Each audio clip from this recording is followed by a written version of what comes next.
Okay, so welcome to this book discussion on family studies, edited by Anuja Agrawal, who teaches sociology at the Delhi School of Economics and has also been my teacher. She taught me two papers, Sociology of Gender and Sociology of Population. And I'm very happy to do this and today begin this discussion on much needed work on family studies in India. So, we have a very interesting discussion planned for today. And at the beginning, we are going to talk about the series, which is the Oxford Studies in Contemporary Indian Society by Oxford University Press, India. And the series editor, Professor Sujata Patel, will talk very briefly about it. To again, very quickly introduce her. She is a visiting fellow at the Freiburg Institute for Advanced Studies and a retired professor from the Department of Sociology, University of Hyderabad. So, Professor Patel, over to you. And like you said, I could share the link to the series while you talk. Yeah. So, welcome everyone. And thank you, Ritupriya, for organizing this and your team for, for introducing this volume. This is the ninth volume in the series. And if you can share the series page, Ritupriya, it would help.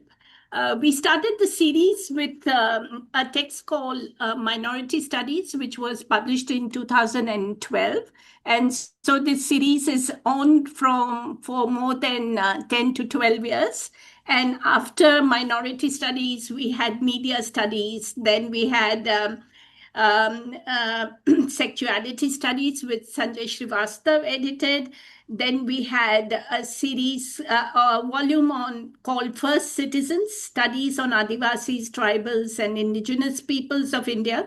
That was done by a former colleague of Anuja's, Meena Radhakrishna. Then we have had health studies, equity and access, sports studies, and there is a new one coming out next month called Environmental Studies from India. So I'm just going to, if you can just introduce the series to inform all of you that in case you are interested, you can look at other volumes.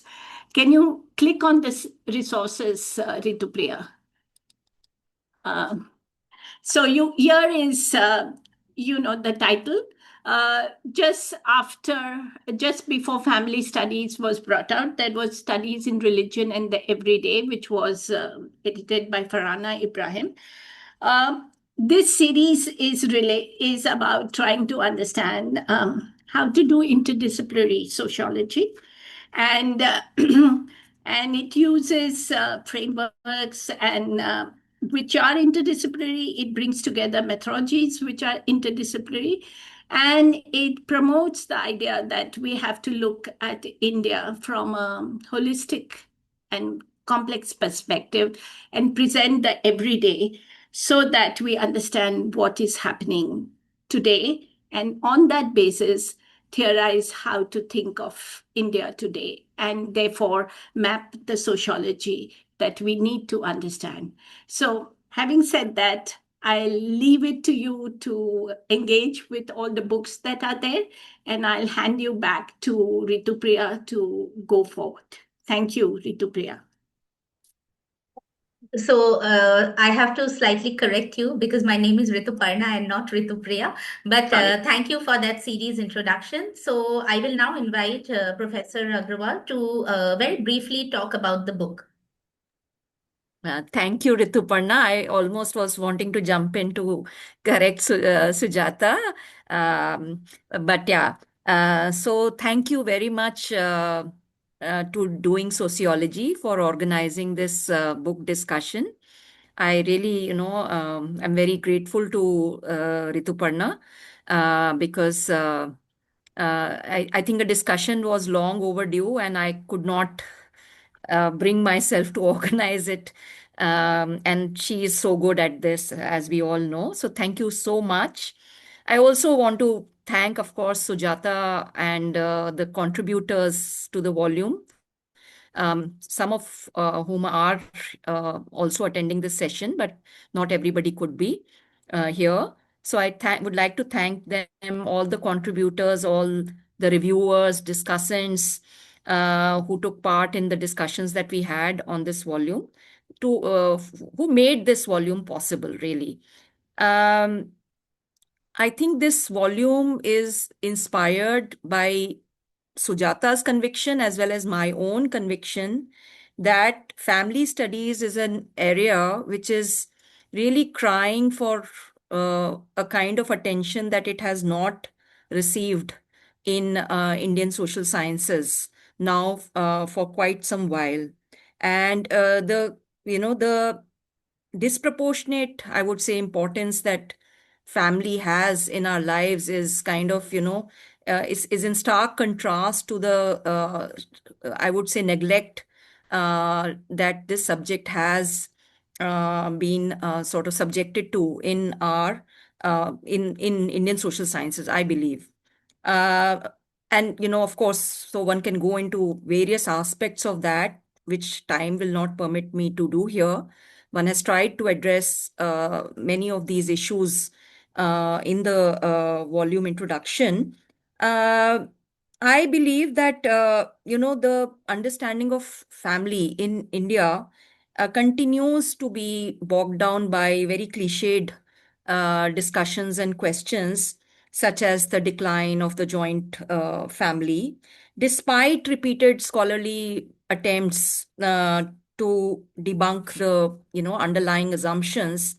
And I think this is as much a symptom of the lack or inadequacy of the scholarly attention and engagement with the very, I think, vast range of questions that surround the family, which I believe is not just a material aspect of our lived lives, but it is as much an artifact, ideological artifact, which is something that needs to be continuously critically engaged with.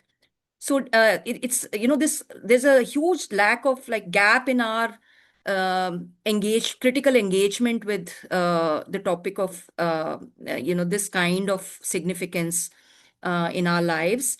And I think uh, one made, I would say, the aspiration of this volume is, of course, to bring to the table some of these diverse questions that we should be addressing. Of course, no volume can be comprehensive on any topic as of today, and much less so on a topic like family. But it hopes to have brought together a set of, the range of questions that are crying for attention and many more, and how, the field has kind of moved, given the kind, other sort of issues which have fortunately been receiving attention. But the point being that we should not all only do this as a kind of side concern. We also need to focus centrally on the family. So today's discussion, I think around this volume is really as much about the volume as yet again a pretext to talk about something which I believe is, and I imagine a lot of you would share my belief that how important it is for us to pay attention to all the diverse not only all the diverse manifestations and implications of family as an institution, but also as the kind of significance it carries as a imagined reality, as an ideological dimension. And we can't really just let this be done without our attention to this. So if this book, if this discussion also is able to revive some of this much deserved attention to this topic, I believe that the promise, or the inspiration with which I undertook this project, and so much with the guidance of Professor Patel, Professor Patricia Oberoi, I really believe that it would have fulfilled some of its promise. So I really look forward to the discussion today and to hear what other people feel about it. And I will hand over to the Rituparna again. Thank you. Thank you, Professor Agrawal. So we have three discussants today, and we are going to start with Penny Vera Sanso.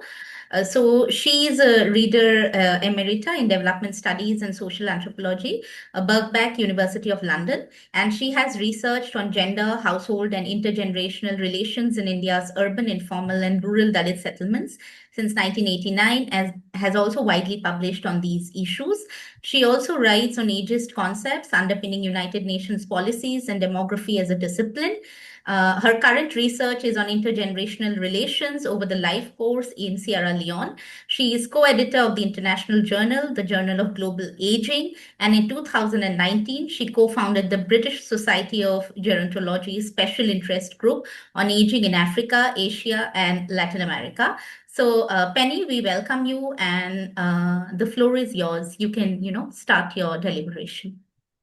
Thank you very much. First of all, thank you, Rituparna and Doing Sociology for inviting me to speak. And I want to congratulate Sujata and Anuja for their vision for this book.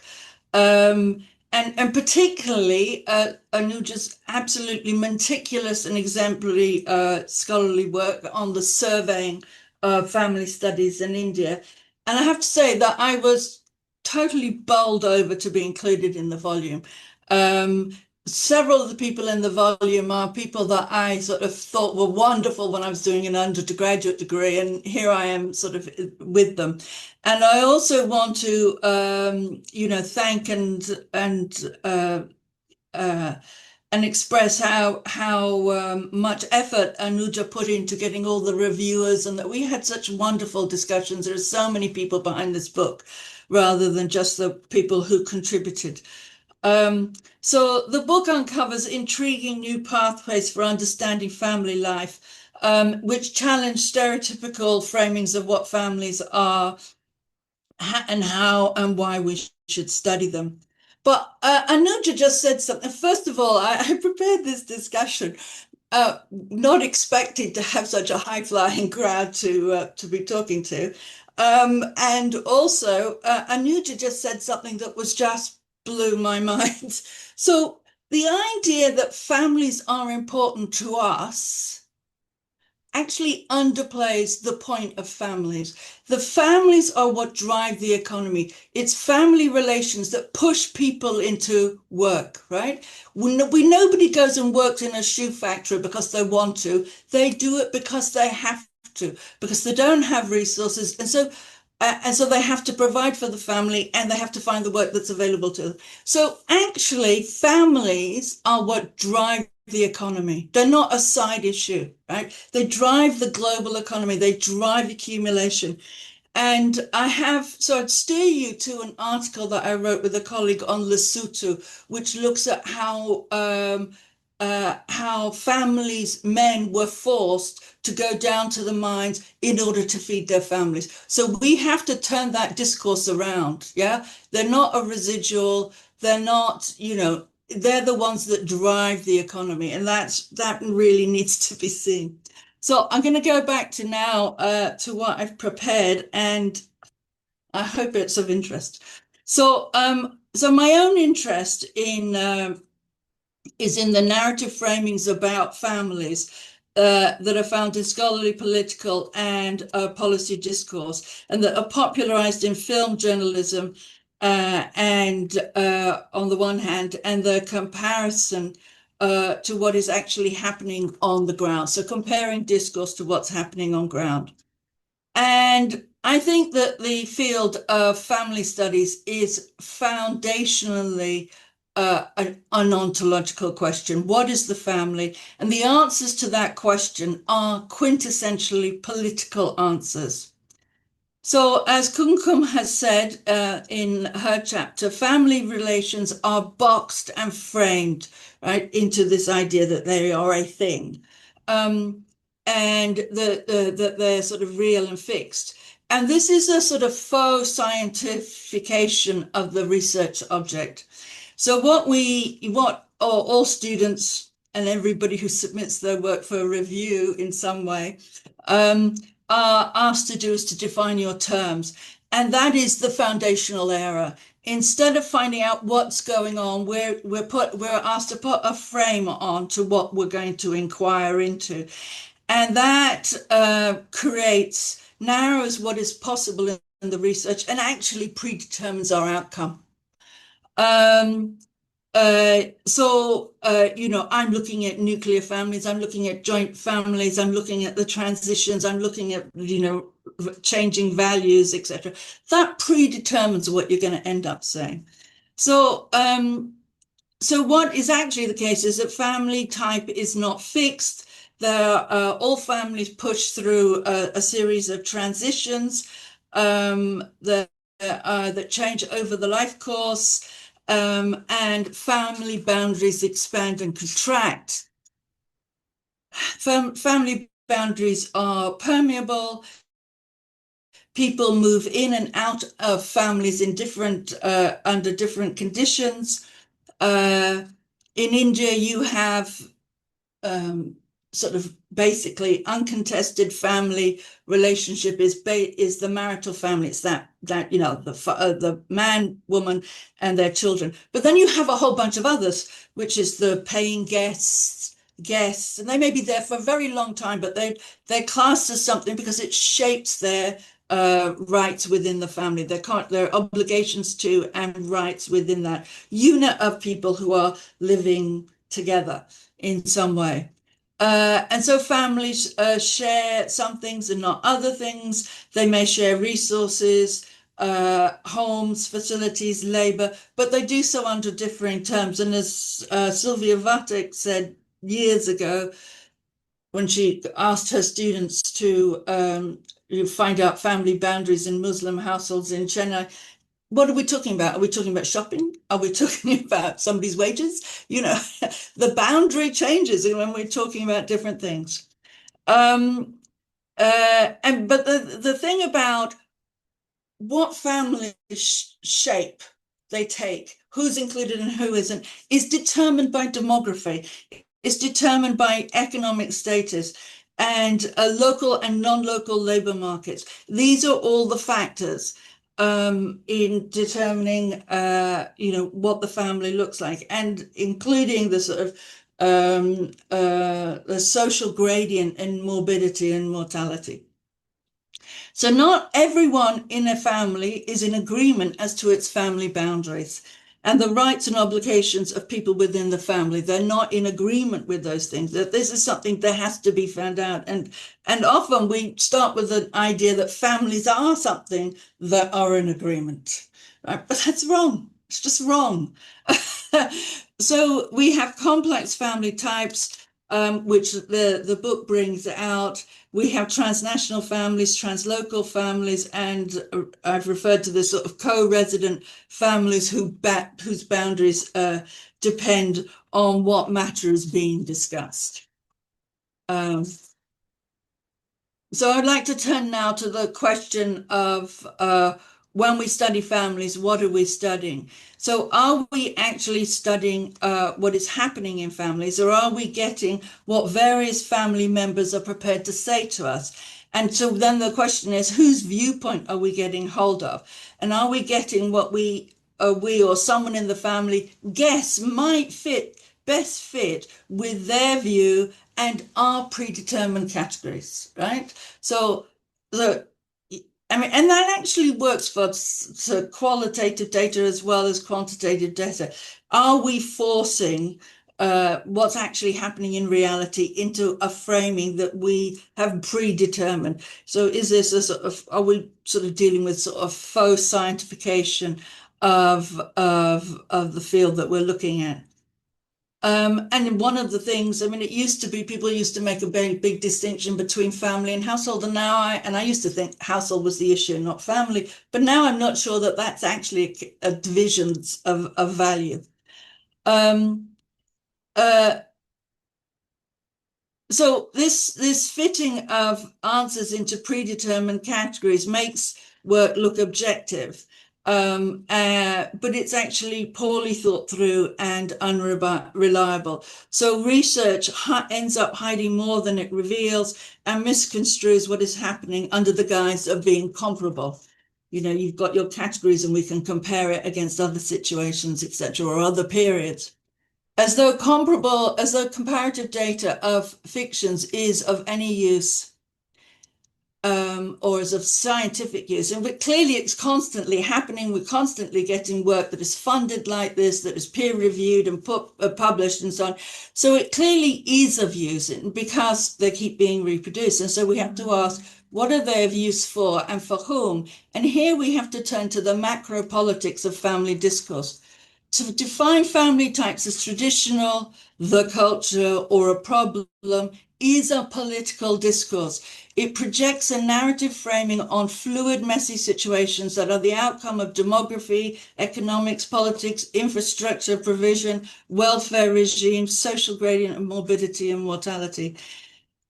So families are about the distribution of resources at scales much higher. They're determined by the distribution of resources at scales much higher than actual families. They're determined at national and international scales. And these scales determine how individual families operate. They determine what families can do in their circumstances.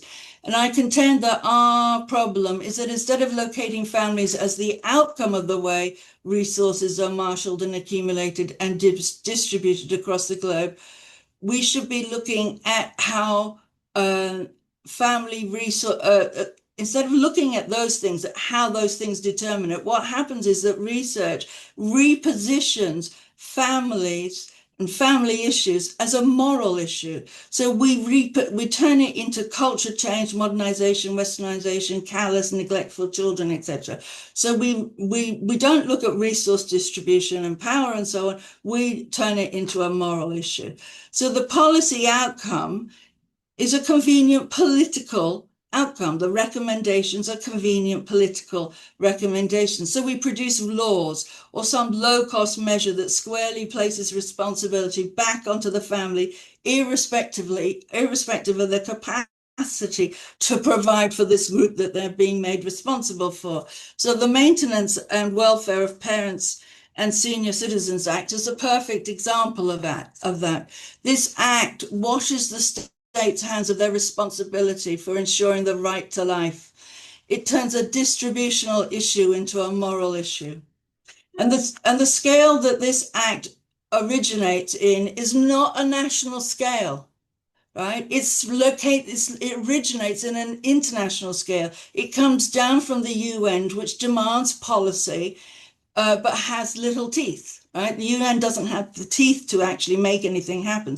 So what happens is that governments get together at the international level and they engage in multinational policy making to appear to be doing the right thing for their electorate side, while trying to reduce demands on their budgets and so on. So what we have is a cat and mouse game at this international level that studiously avoids the politics of distribution, creating framings that position older people, women and children as vulnerable and needing charitable action, that position governments as doing something, by framing distributional resources as moral problems, which depoliticizes them and enables government tinkering to pass as action. So the question then, I'm just coming to the end, what is our role in this? Do we as scholars facilitate the narrative framing? Do we obscure what is really going on with the categories we deploy? Do we take up the categories and discourses to be found out there in the world of journalism, politics, policy, and of course, research and scholarship and the funding of research and scholarship? Or are we in other words, are we feeding the stereotypes or are we challenging them? And we have to ask ourselves in everything that we do is, in whose interest do we write? Are we writing in our own interest, in which case taking up the stereotypes will push you up the greasy pole really fast? Or are we writing in the interests of our subjects and participants? So fundamentally, are we the vehicle that legitimates oppression and exploitation? So that's it. Right. Thank you so much, Penny, for that very detailed discussion, on the book. And now we have two more discussants with us today. We are very glad to have Professor Pushpesh Kumar, who teaches sociology at the University of Hyderabad. A little bit about him before I hand over the floor to him. So he received the Young Sociologist Award from the Indian Sociological Society in Delhi in 2007, and he has been a visiting fellow at the Department of Anthropology, London School of Economics and Political Sciences in 2009 under the British Academy Fellowship. He was also invited as visiting fellow at CSSS Jawaharlal Nehru University in 2014 and at the Delhi School of Economics in 2018. He serves as a member on the International Advisory Board of the Community Development Journal, published from the Oxford University Press, London and Ireland, and is also on the editorial board of the Sociological Bulletin, published by SAGE. His areas of specialization include gender, sexuality, kinship and family, body and society, and digital sociology, as well as globalization. His current work includes digital popular cultures and gender issues. So over to you.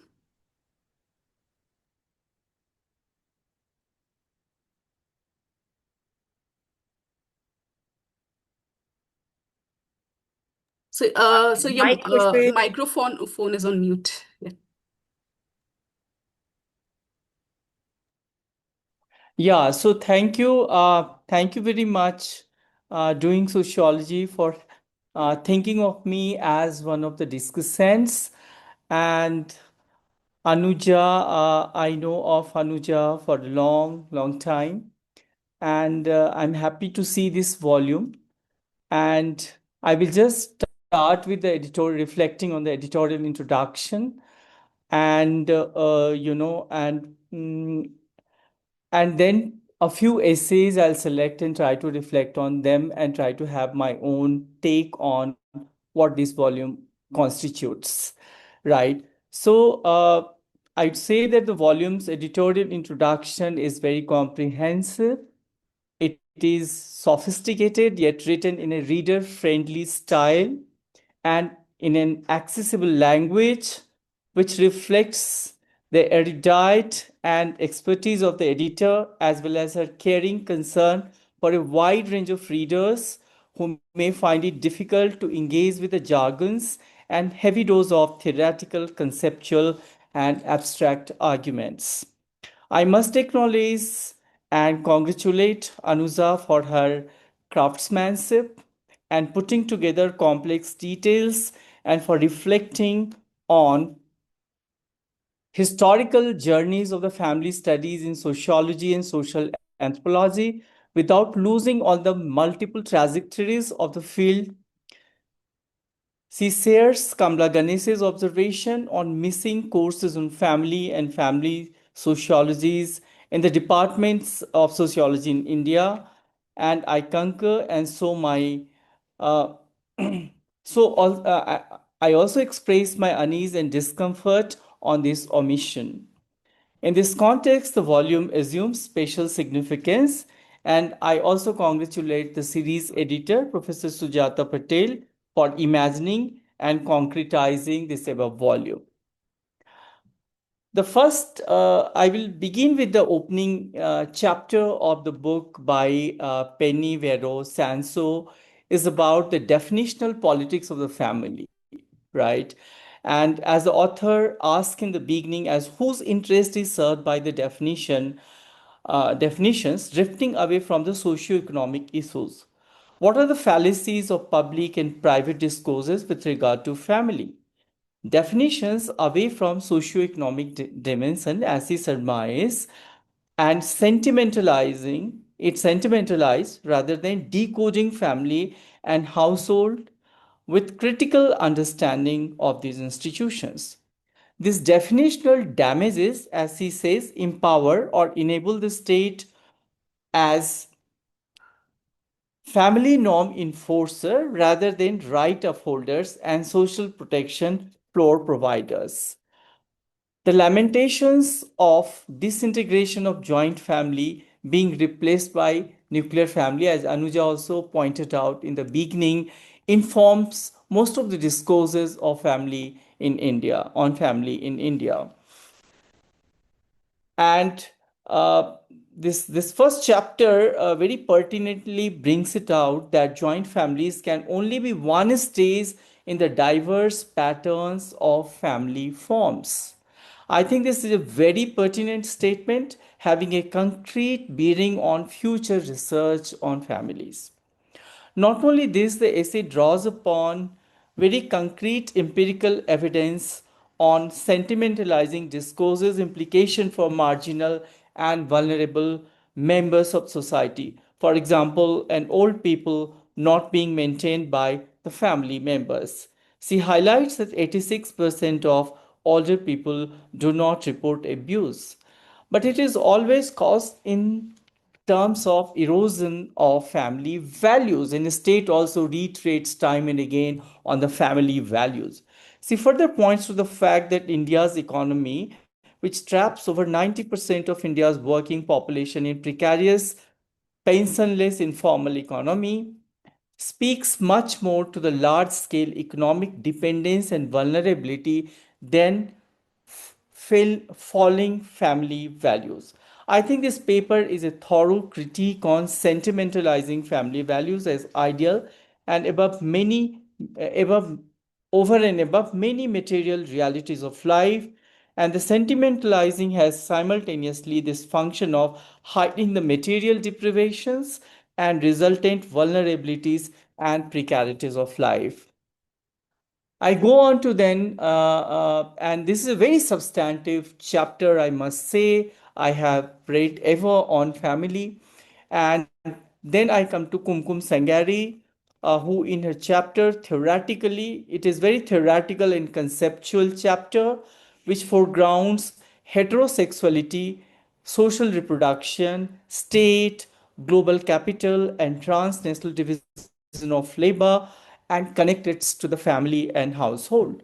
She writes in India, there has been an intensification of women's labor for global capital, and some are locked into transnational division of labor.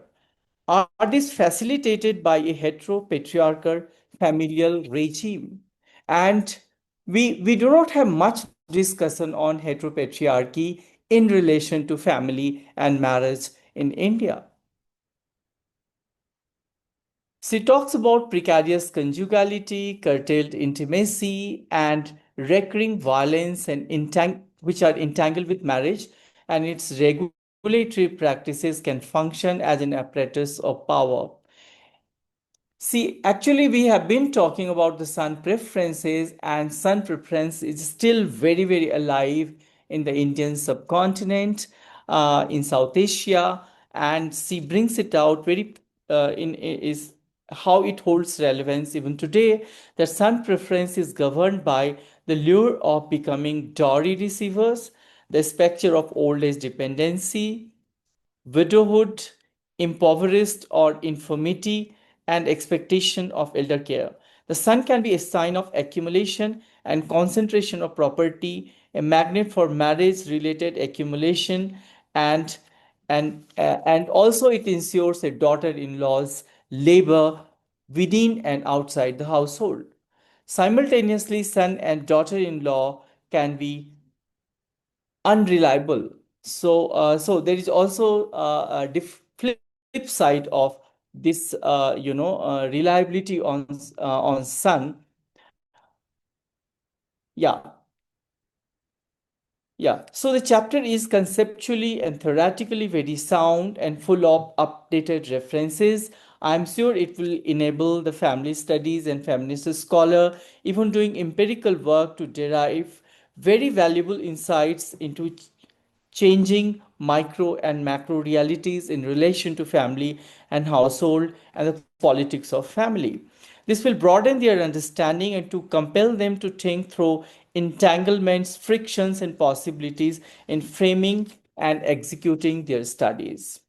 So now I come to part two, which is beautifully titled that beyond the normative family, and that is also my concern, that I'm also trying to look at these issues more and more in my studies and in my writing. So the first essay is by Sylvia Batuk, and she talks about the reconstitution of conjugal relation or conjugal rights. So this paper is about gendered violence built into this familial ideology, and it has been discussed at length even in the context of Rakmabai case in mid 19th century Maharashtra. So it was implanted by colonial law, has been targeted for either, has not been targeted even by the feminists, either for abolition or modification, as Sylvia Batuk is trying to argue for in this chapter. The author finds it very difficult to conclude about the restitution of conjugal rights law because it has both benefited and acted against women. So, in this sense, a very, very straightforward and linear reading of the reconstitution of, the restitution of conjugal rights is very, very difficult. Uh, so readers can sort of derive their own ways of engaging with this essay. The chapter sheds light on various complexities of reflecting on this colonial legal provision, which continues even today. Then I come to Srimati Basu's sort of essays, and she talks about anti-feminist India's men's right movement.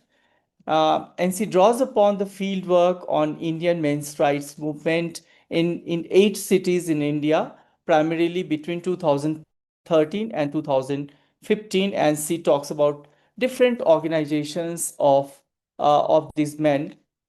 So Save Indian Family Foundation, which is a pan-India kind of organization. So men's right against feminist rights would advocate early age entry of women into a final homes through early marriages. And she argues that it accounts for easy assimilation. How the men argue that there will be an easy assimilation and incorporation of these women into the marital network. So this idea, championed by men's rights advocates, is detrimental to the career and self-reliant idea of women's empowerment. In this worldview, there are, of course, no futures or ambitions for married women, not any, and a lot of gendered vulnerabilities caused by the drastic, immersive affiliations within the family. So matrimonial property provisions would cause husband, and but this chapter is also engages with the issues in very, very nuanced ways. As you know, the matrimonial property provisions, which are enshrined in different laws, which are meant for empowerment of women in India, would cause husband and their families to lose substantial individual and ancestral property, and would eventually increase divorce and make men marriage averse. There are always muddle if laws are straightforward. Feminists are also wary of the situation where a son's marriage going bad would result into older parents lose homes and familial property ownership of property and saving. As Bina Agrawal reminds us that intergenerational property resources may be as crucial for vulnerable seniors as for divorcing women. So how do one engages with these kind of complexities? Srimati Basu comes up with very important tropes of men's right movement and how men are against marriage and what logic they put forth in arguing against heterosexual marriages. Sorry, just give me a moment.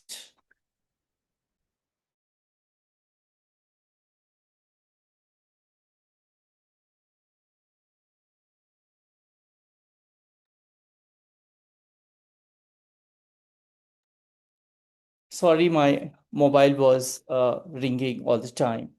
So these are some of the very important findings which we have not witnessed within the family and kinship studies, till now. And she very interestingly talks about how these men form an alternative kind of family and kinship arrangement, and which is unfortunately homosocial yet very, very homophobic, and anti-queer and anti-feminist, of course. So then I come to the essay by Arijit Ghosh and Diksha Sanyal. So the chapter foregrounds the legal discourse around family from a queer perspective, and finds that family in Indian laws are premised on heterosexist understanding, and there are family haves and family have nots. And it talks about different legal implications for the queer families and queer partnership, etc. And it suggests that how the law in India, despite it has read down, Section 377, and it has also introduced Nalsa judgment, which provides citizenship to the trans communities in India, or trans citizenship. It offers the idea of trans citizenship. Still, all the other laws, either of adoption or welfare measures or health or any other, if you just see, they are discriminating against the queer communities. And it talks about how the law can be queer friendly. So I think I will sort of conclude with these readings and my reflection on them, that it must be, this volume is a must for the feminist groups and students in general to engage with. So each chapters are rich, nuanced, unique, yet have a connecting thread among all of them. The underlying themes is definitely deconstructing the popular understanding, exposing the power dynamics in various institutional entanglements and processes. I keep searching yet do not get a point to find the lack or something deficient or inadequate in the volume. So I will sort of try to say that the volume is a must, and it is another landmark in the study of family. I think I can place this book against various contributions within the family and kinship studies in India. Though Anuja would try to reiterate that it is very, very distinct, family is very, very distinct from the kinship studies. Of course, we can debate this. Yet, with AIMSA's uh, articulation, that how household dimension is very important when we try to understand family. So how household dimension of family, taking from there, coming to Patricia Oberoy's edited volume on family, marriage and kinship in India, to to Rajni Palriwala and Ravinder Kaur's Marrying in South Asia, and in between there have been various authored and edited volumes on kinship, gender by Leela Dubey, and by many other volumes. So I think if they are the landmarks, this is another landmark. It is very innovative and full of refreshing essays and chapters. So I welcome all the sociology and social anthropology students to sort of have a look at and read these essays. And we should also incorporate many of these chapters in our classroom teachings, in our pedagogy. And they are very highly critically acclaimed chapters in the book. And I congratulate again Anuja and Sujata and all the contributors, and of course, doing sociology for this initiative. Thank you very much. Thank you so much, sir. I think everybody will go and pick up the book after listening to you. And now, finally, moving on to our last discussion for today, Dr. Jagrati Gangopadhyay. who's an associate professor at Manipal Institute of Social Sciences, Humanities and Arts at the Manipal Academy of Higher Education in Manipal. She was awarded the Shastri Publication Grant by the Shastri Indo-Canadian Institute for her monograph titled Culture, Context and Aging of Older Indians, Narratives from India and Beyond, which was published by Springer. She's also co-edited the book Elder Care Issues in China and India, which was published by Routledge in 2022. Very happy to have you with us today, Jagriti. Yes, so over to you now. Thank you very much, Rituparna and the Bali Tutor team doing sociology for thinking of me. I'm so nervous, in the sense, yeah, to be in. It's an honor actually, to be in such Augustus company in the sense all stalwarts whose work I've always referred to, looked up to, and to be a discussant. So and I'm such a it's like a fangirl moment for me. So yes, so thank you very much for having me as a discussant. Um, yes, so when I was reading the book, I it came at a very interesting time when I was also doing research on my own book, which is doing with Rutledge, and that's titled Pandemic Mothering.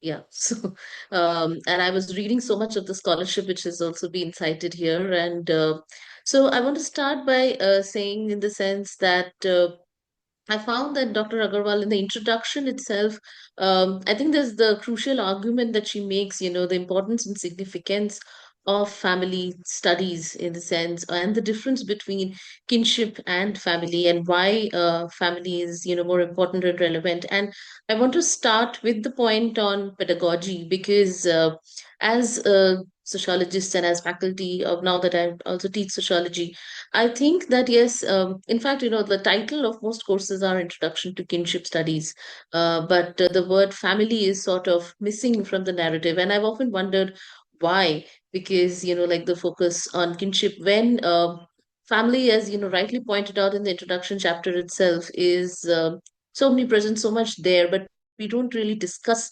or converse about family even in classrooms, because the critical point comes to kinship, into the definition of the household, what the census is doing. I also really very much appreciated the whole critical outlook, of the census and the relevance of the census, and how that sort of shapes, the demographic of family settings of, the joint family and the nuclear family, and the binaries that come with these definitions, the dichotomies that come, and how it is very important to look at the gray areas and the, that other junctures that are very much there in the discipline of family studies.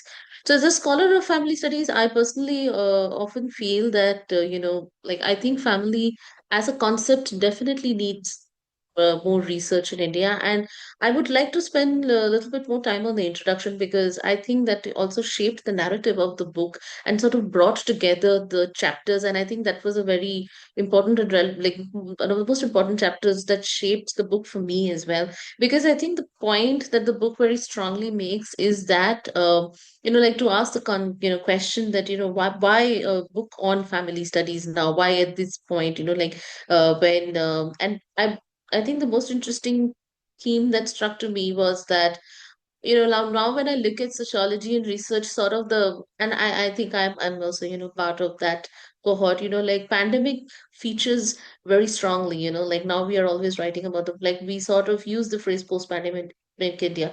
But here I was very, happy to see, in the sense that it started off on a very general note with the theories and, with introduction and pedagogy, and then it sort of touched upon the different themes, and then it sort of made a, pandemic is also there, but also, I particularly found it interesting how the digitalization of the family has been integrated into the book, because now, in the digital age, and it's digital parenting, digital motherhood, the word digital is so much there in our everyday lives. And that I found to be one of the most interesting part, because how that has, the thematic structure of the book, I felt was, from different concepts, from conceptual, difference between household family in the neoliberal times, to sort of talk about the law, and then different forms of, untouched topics, for example, I found Parul Bhandari's chapter to be particularly very interesting, where she talks about friendships within family settings. And that's such an, when I was reading the chapter, I particularly felt that's such an underexplored theme. And the examples and the narratives that she did not feel that she's enough. I found that to be so interesting in that sense. And having said that, sort of when I was reading, I sort of went back and forth, like I read the chapters and then I kept going back to the introduction, and I kept went back to see that yes, this is how the points were made. And I feel that, like, for example, when the book particularly draws from Patricia Uberoy's work, and personally, ma'am, I really refer to your work also so much, and you're such an influence in my life. So the whole point on popular culture and how that shapes dominant perspectives of family, and sort of bringing that to contemporary themes and understanding, because I also really appreciated the fact that the book acknowledges the many changing practices and the patterns that we shape in family studies. So just to say that, now that when I see, PhD students approaching me with their research topics, I see that, some of them want to work on STEM and motherhood, some of them want to work on child-free adults, single individuals, divorced individuals, living relationships. So, of course, assisted reproductive technology, and that the influence of that on family structures. So these are, like new themes that have started coming up in the discipline of family studies. But what struck me was that like this book sort of brings together all of these different aspects that has been discussed and talked about, and argues that how while family is ever changing, and it is difficult to really understand what like how, like, which direction family will go really. Also to say that the important players of the state and market and their role in determining the shape of family policies, law. So how these factors have actually come in together to shape the narrative of family in India. I also felt that when I was reading the book, that the book also sort of grounds itself to the many different changes in like narratives that bring about with respect to like the dimensions, different aspects and dimensions of family as a whole. So it starts off theoretically, and argues that the kind of work that has happened in India so far, the larger narratives that have shaped the discourse of family studies, theoretically, and then it sort of brings about and discusses the new kind of research that is being done, and from there it starts off to like talking about the contribution and the different, and brings together different aspects of family studies. Now, one thing I also found interesting was that in the sense, like, the book is really about family, because when we look at family studies, there are many dimensions to it. Like, for example, family and law has been looked at separately. Family and family in popular culture has been looked separately. Then the different aspects of family, for example, what the introduction chapter also says about motherhood, in the sense, like, motherhood has become like a separate domain altogether and research area, and that has received considerable attention in scholarship. And though motherhood is of course seen in the context of neoliberal framework, globalization, so these, like, sort of family has been broken up into different dynamics and dimensions. Then of course scholarship on aging, studies intergenerational relationships. So, like, then the family, gender, and land attachment. So there are these different parts which I feel have been broken up, and now, of course, the whole era of where we're looking at so much scholarship coming up around digital parenting, digital families, digital narratives. The other day, I just came across Instagrammable mothers. So all of these sort of concepts that are also shaping the discipline. So and of course, technology and family.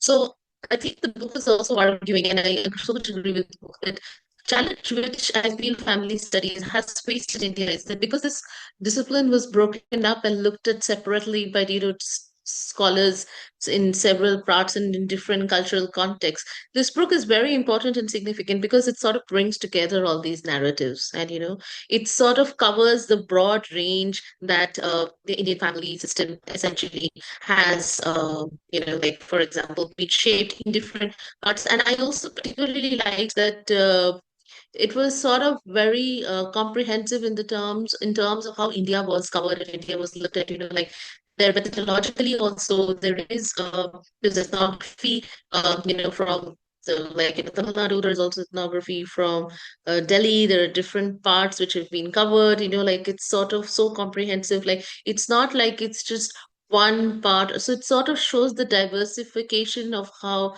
family is constantly shifting, and it shapes, and it is anything but static, and how different themes sort of come together to shape that perspective. So I felt that that was very important and crucial. And likewise, methodologically, I felt again, like, there are chapters which look at the law, which look at ethnography, which look at policies, and there are again chapters which look at digital media. I particularly found the chapter on family albums to be the wedding album. That, I think that was a final chapter to be fascinating, because also, like, for example, I now that when I ask my students, etc., like, the idea of album has changed so much, because everything is so, like, social media has primarily become, like, their photo album, where, I think, I don't know which was the last generation which actually saw an album. So I felt that the book really captures the true essence of what Indian family system is, going through at this moment. While having said that, it also draws from the whole evolution of how the discipline has been shaped. And I really agree that so much more needs to be done and can be done.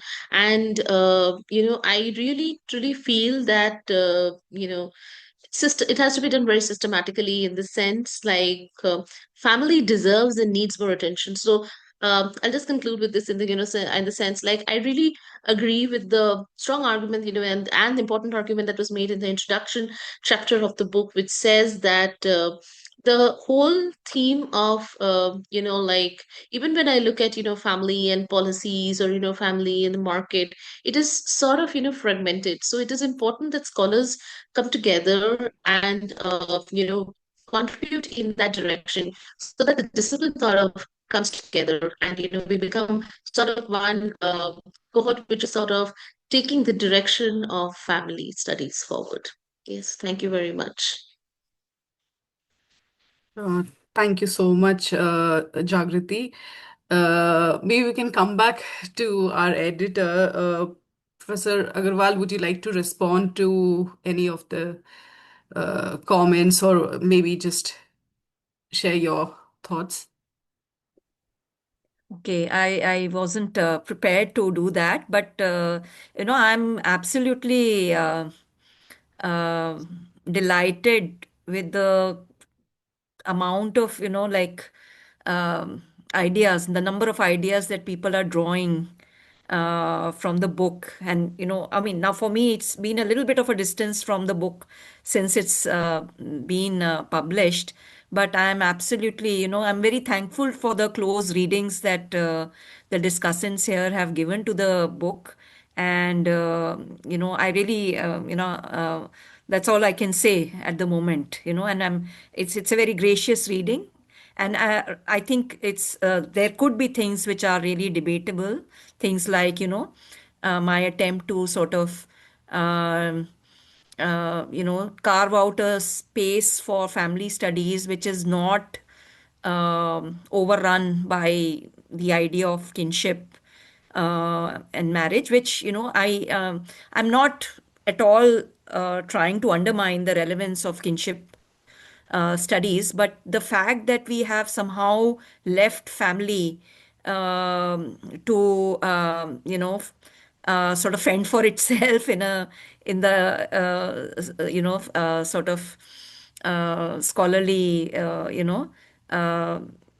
so locations where we like, I think Patricia put it very well in her own introduction, which has been now good 30 years, that, family is seen as this sort of, easy, there's a simple kind of soft topic, whereas kinship is this hard, technical subject. I think this divide is very false.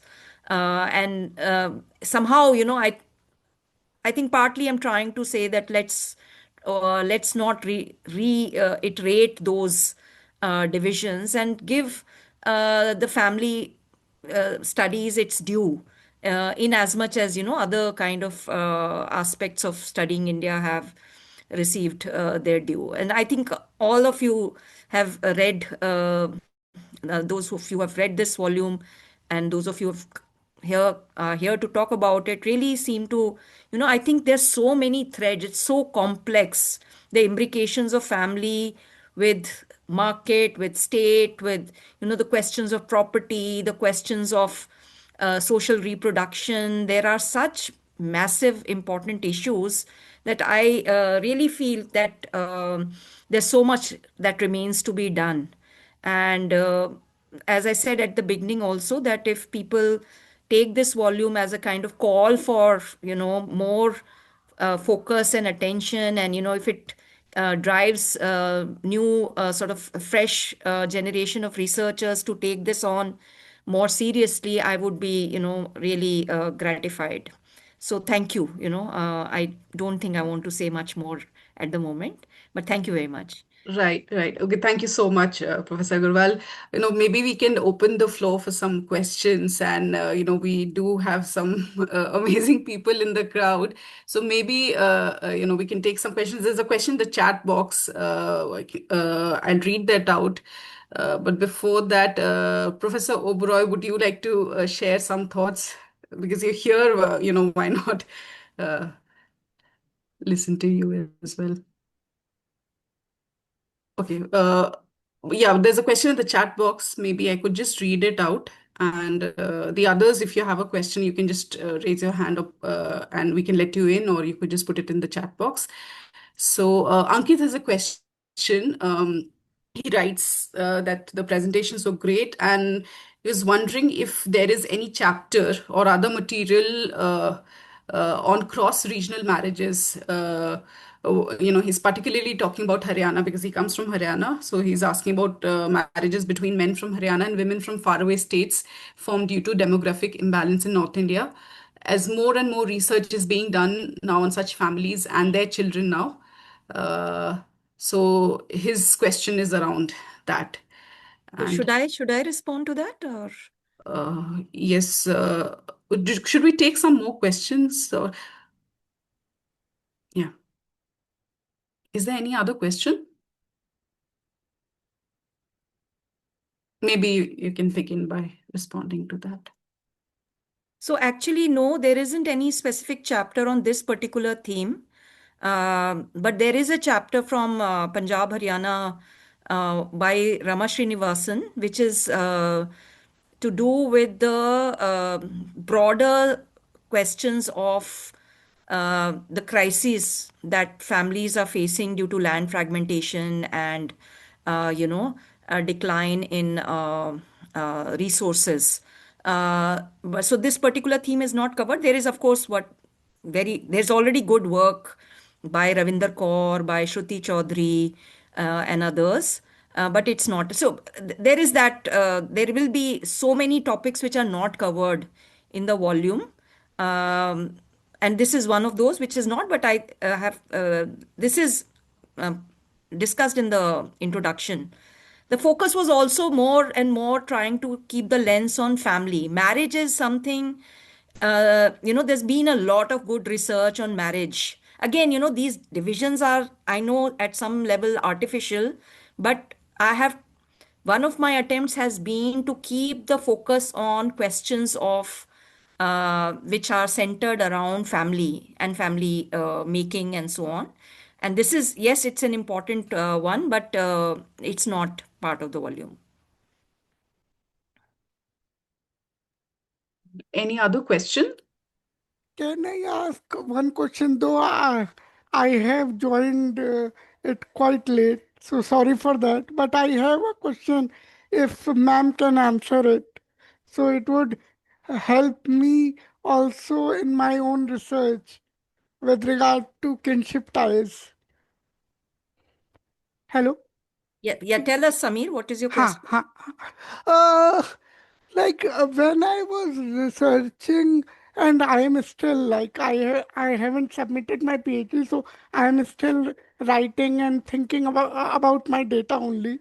So, uh, one of the respondent who was visually impaired told me that Samir, in my family, I am disappointed with the responses of my mother and father towards me, but elders in my village and even teachers of the school which is located in the village were very encouraging.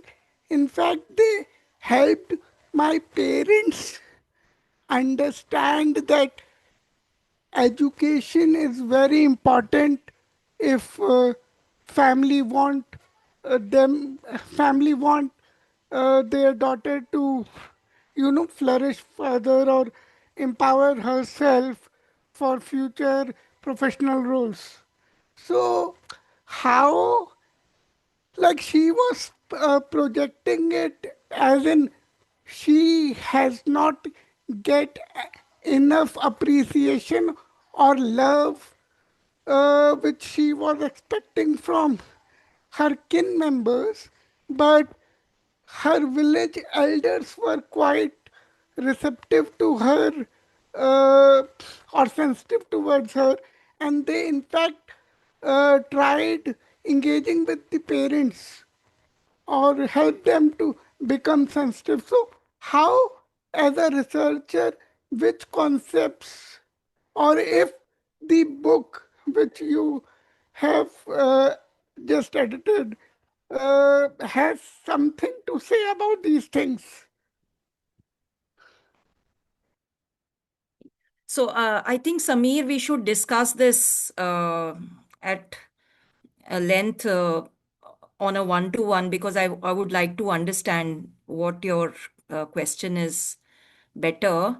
But one of the things that I have, I think, also tried to argue is that there is a there is no one thing that we can characterize family relations with. Like, so, this whole idea that family is oppressive, violent, I mean, and it is, at times it is all of that, but that it is also the only resort or the only thing, or, a sort of, that, so, the idea of a haven in a heartless world, these two extreme ideas of the family, in a sense, sit together, right? And both kind of experiences, the kind that you are mentioning, as well as, completely opposite kind of experiences are there. And I think that itself is something that we then need to understand. How is it possible for one and the same thing to be both of these? Yes, Samir? But I think, why don't we meet Cool. sometime? It's been a Yeah, while. yeah, yeah. Yeah? Yes, yes, To yes. discuss your material. And I do mention, how Yeah. uh, disability studies have, and studies around, mentally ill and so on. We see how much family means in these kind of special, needs contexts. In Indian context itself is a kind of commentary on uh, a very, you can say, some kind of a like a welfare role that the family is playing, which is totally missing in any other form, right? Okay. So But the she, labor of the family, right? yeah, And yeah, its absence, at the same yeah, time. yeah. And even, So Samir, maybe we need to discuss this. yeah, yeah, yeah, yeah, yeah. Perfectly fine. I think we have two hands raised, Penny and Yana. Penny, do you want first? Yes. Yeah, actually, what this is, Summer's raised something that I think is quite interesting. I've been doing research in India since 89. I mean, physically in attendance, so doing scholarly work before that, but physically in attendance in 89. And my PhD, I named it What the Neighbors Say, because actually India is in a situation which will be the same in many parts of the world, where your access to, in various markets, your housing, your job, the marital market are all determined, the debt market, loan market, except credit market, are all determined by the reputation that you have by your networks. And your key networks, the point of marriage is that you get access to two networks, and they're exponential because it goes out from those marriages of your kin, etc. So you get access to these networks. And the thing that's interesting about India, and it's still true across classes, is this thing of contagion, moral contagion. So what you do is you have to make sure that whatever you do fits with what your kinship group, your neighbors think is acceptable, because you get isolated, you lose access to housing, you fall into sort of drinkers or lower levels of marriage markets, etc. So you are constantly keeping pace with what's acceptable. You're not moving up. So in fact, I found also in village areas that in order for somebody to be pulled up out of their situation, they need somebody in a higher class to support them, like take them off to boarding schools out of the area and so on, so that there is a justification for their parents to allow this, which is the elite person has encouraged it. So there is this constant holding back, and that is due to the fact that 90% of people are in the informal economy. There's very little regulation on any market whatsoever. So you don't have rights. It's very hard for people to actually get rights, to access legal rights in any kind of way. So what you have to do is you have to be considered morally correct. And that's where the problem lies. When you have a situation where markets are not based on your reputation, but are supposedly based on some objective criteria, that allows a certain level of freedom. Great. Yes, Yana, would you like to speak? Yes, dear colleagues, maybe I do not have a question, but I have one comment, and I just would like to express my gratitude for the possibility to participate in this meeting and to have the information about this book. And thank to Anuja, we have the possibility to read this book in our center. And it's really like what is important to mention for me in frame of our discussion. That's well, I envy my like students and colleagues from Indian University, because I think that like this book is really great and important for the discussion and development of family studies. And we do not have something similar in Russia now. And like from my perspective and from my point of view, I think this topic and this manifest that we could like get from the introduction that I've read, I think it's very important perspective, not only for Indian context, but also for broader context, and like this international revival of family studies. I think it's very like this book could play very important role not only for Indian context, but like for Russia also. So I would like just to say thank you, and that's really important book. Thanks. Great, thank you. No more hands raised. There is, I think, a comment. I'm not very clear in the chat box, but it talks about constitutional policies disallowed to protect families' role as a society storage system. And I'm not very sure if it's a question, but if anyone would like to respond to that comment. And we have one hand raised by Hardik Dua. So, Hardik, would you like to ask your question? Yeah, well, I hadn't seen the comment, but it's quite similar to the question that I wanted to ask, and also draw suggestions onto it. Since I've been working in medical anthropology for some time now, uh, one of the things that I have encountered in the field as well as in writings on medical anthropology is the delay in state intervention because families, as Professor Anuja mentioned, have been the systems of welfare, have been the providers of that welfare.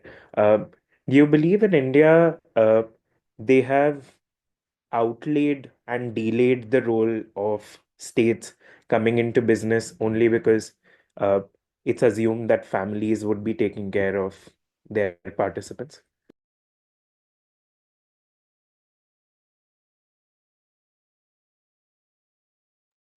It may be actually also the other way around, Hardik, that, and I think that's what Penny's also been emphasizing, that it's sort of uh, not just in India, in many parts of the world, very convenient to put a lot of responsibility at the door of the families, right?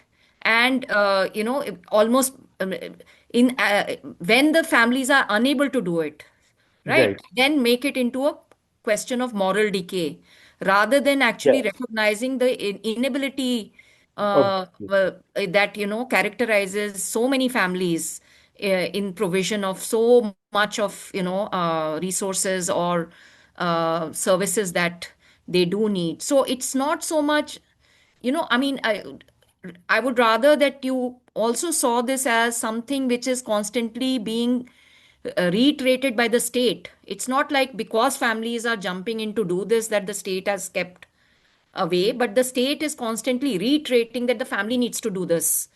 Yeah. Right. So Right. the very example of the maintenance and welfare of Exactly. that Of the act population. Yeah. is a very good example of this. That it there is a zero outlay of the state towards care for the elderly, and but it's easy to say we'll punish those children who are not doing their job.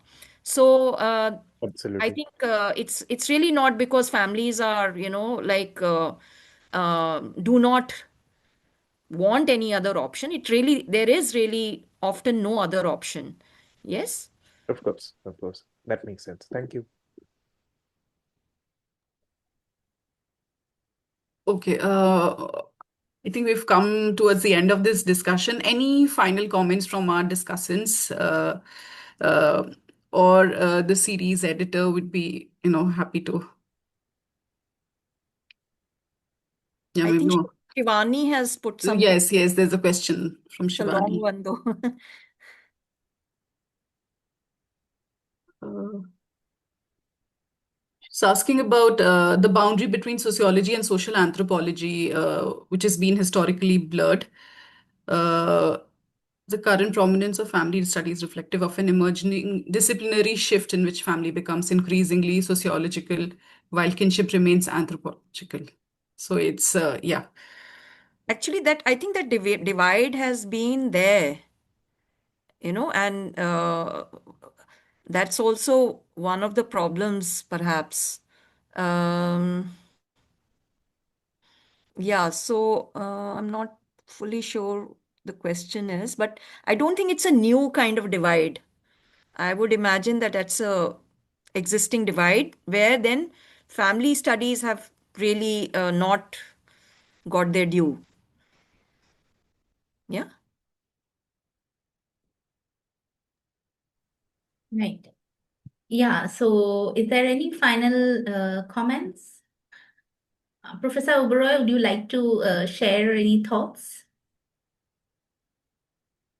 Yes, well, I mean, this was wonderful occasion about a wonderful book with wonderful people, and left me feeling like the original dinosaur, or maybe dinosauress, whatever it is.